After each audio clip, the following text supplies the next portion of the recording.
Hi there, Janet Fritz here for Galaxy Girl Creations. Welcome to my channel. Welcome to Scrapping on a Ship, where I am using cruise photos all month long. I am also playing along with May I Scraplift You, and today I'm off of Crystal's list. Crystal at Pineapple Papers started this series, and she gives you a list each year of people that she is scraplifting. You can follow it or not, but I'm also playing along with Mixed Media Mayhem, and so I am using this layout from Sabrina Turpin as my inspiration piece rather than Kathy Price, who was the person on Crystal's list. And that wasn't, that was just because Mixed Media Mayhem had already chosen the person for this week. Now I'm just showing you some of the products that I'm considering using here. This piece of with the leaves were from MK's shop. Same with the fishing net. The fishing net does not make the cut.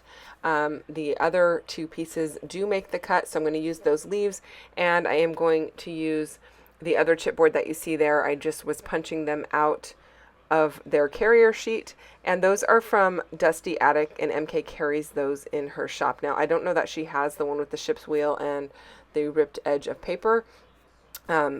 I purchased that quite a while ago, so I'm not sure if she still has that or not, but the leaves she might have. And so I will put a link down below for those. They may have also come in, the leaves might have come in a monthly box, because she does typically put some sort of chipboard in the monthly boxes that she has. It's an embellishment box that has all kinds of great stuff in it.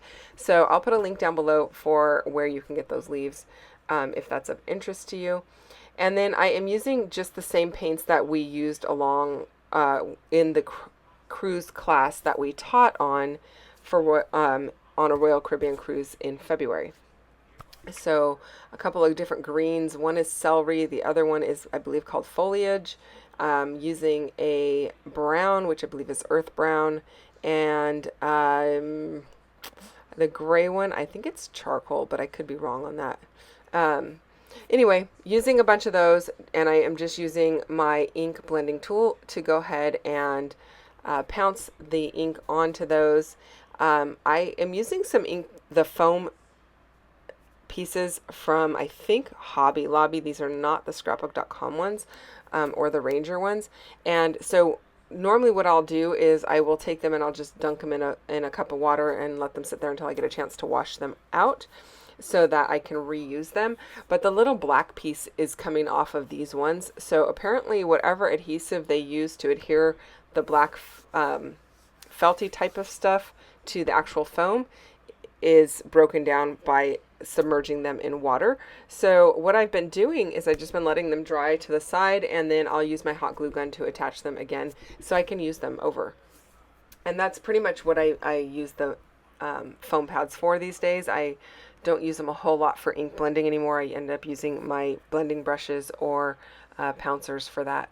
So this stamp that I am using, which is an awesome stamp, also came from MK, but I believe it was in her advent calendar. I was like, what is the name of that? So she did an advent calendar in December, which was amazing. It was for Christmas, but it was not Christmas related. So the products in it were not Christmas themed.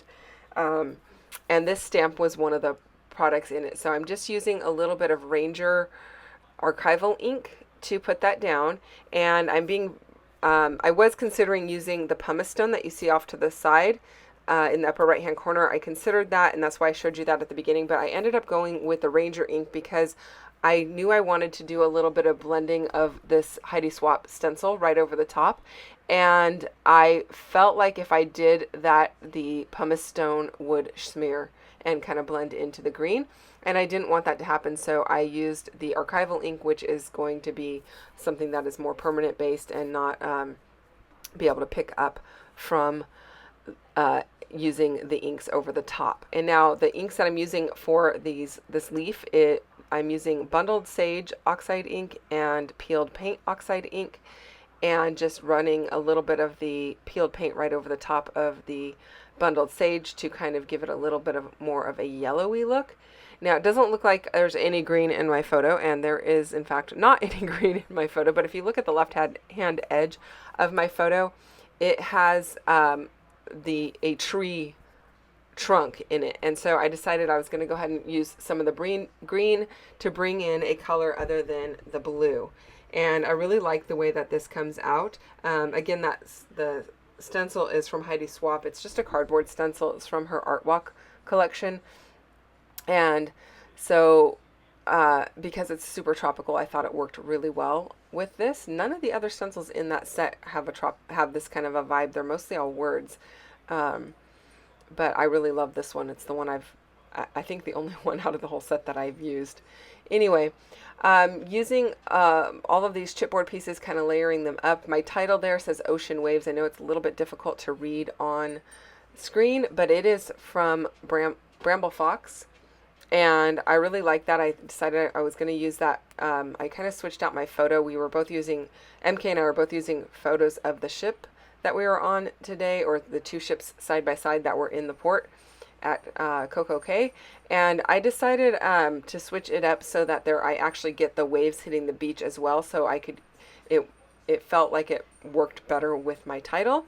And then in the inspiration piece, there is a bunch of flourishes that she's got going on in the background. And so as I was packing up a bunch of stuff at my mom's house, I came across a brand new unopened package of these Tim Holtz grunge board flourishes. There's a bunch of other shapes and things in the package, but I thought, you know what, I'm going to try this and see what they look like. I've used grunge board, but very, very sparingly. I've not done much with it. So I'm kind of just testing the carrier sheet here to see what I like. I didn't really like the pumice stone on it. I thought about bringing in a more natural tone, but the pumice stone it made it just look dirty. And so what I end up doing is I'm trying some Nuvo mousse on it, and my mousse is a very dry, so I just spray it with a little water and pick it up with a paintbrush, and that kind of, it covers it, but it still kind of looks a little bit on the grungy side. And so I went to my paint that we used on the cruise, and I went ahead and prepped them with some paint, and then I went over them with a little bit of the Nuvo mousse, which is going to give it a little bit of shine, so it's not quite so grungy looking. And I really like that it kind of plays off of the waves idea and brings blue into my other areas, which I think balances out the title quite nicely. So I'm pretty happy with the way that comes out. While I do that, there's going to be a playlist down below for everybody playing along with Mixed Media Mayhem, so you can check that out. And then there is also a playlist for May I Scraplift You, and you can go and check out everyone who's playing along with May I Scraplift You so far. And I'm also going to include a link for MK's channel, which I believe she's playing along with Mixed Media Mayhem as well. And so you'll find her direct link in the playlist, and her link to her channel down below in case you just want to go check out what she's got going on. We have both been using cruise photos all month long. We really enjoyed teaching on this cruise, and it was a lot of fun. And we are doing this again next February. So there is a link to Cruise and Crop to the cruise we are teaching on next February. If that's of interest to you, you can find it down below also. Usually I put links in for all of the products that I am using, and I'm going to try to do that, but I am on a bit of a time crunch, so hopefully I'll have time to get those in there. If I don't, and there's something that you want to ask about, feel free to drop that in the comments, and I will answer pretty much any question that you might have. So I'm just playing around with where I want these leaves to go, the little chipboard leaves. I really like them. I think they're super cute, and I'm just trying to nestle them in amongst that, the flourish, and then with the florals as well. Now this layout is a bit on the thick side just because I've got like 3 layers of chipboard on there. You definitely could do it without 3 layers, and you could definitely make some of those layers flatter by using say a die cut piece that is of the ship's wheel, or a die cut piece of any of those things. Pretty much the only thing that you probably couldn't replicate would be the title. So you know, if you had a notebook edge punch, you could punch a piece of paper and use that for the notebook edge. If you have a ship's wheel punch or die, that would be pretty easy to do. If you have a Cricut or Silhouette machine, you could also cut it on there. Same with the floral bits. If you have just floral dies or floral ephemera packs, those would work, so it wouldn't have to be so thick. But I honestly don't mind that this one is a little bit on the thicker side, and you know, I like a good mix of dimension and dimensional and non-dimensional layouts in my album, so it's going to be fine. So I'm liking how that's coming out. I am just using my liquid glue to adhere everything down and make sure it all sticks, especially since it's got a painted surface on it. I want to make sure that the pieces aren't going to pop off at all. And I'm using glue dots to hold down my title. My title is a bit weird because it's a great title, but it's going to be on top of that notebook edge, so it's cantilevered on the top and the bottom, since that notebook edge piece is chipboard. I just made sure I put plenty of glue dots across the center area of my title to make sure that it stays. And then I am using a little bit of foam to make sure that the top of these the top two petals on that flower are supported, because they are definitely off of the edge of the other dimensional items that are down below. Now, I don't know if you can tell in the photo, but the two ships here are two different sized ships. I think the one in the foreground is not our ship, the one in the background is. It was just really interesting to kind of see the difference in size, and I do have another layout that has those two ships side by side. They were import at CocoCay at the same time. The one that we were on is called Oasis of the Sea, and it is an Oasis class ship, which means it's humongous. Yeah, it's really big, you guys. It's got water slides, it's got a carousel, it's got all kinds of crazy stuff on board. I think there are, I don't even remember how many staff members, but it was over 2,000 staff members on board. I do remember in the kitchen they said they made like 36,000 meals a day.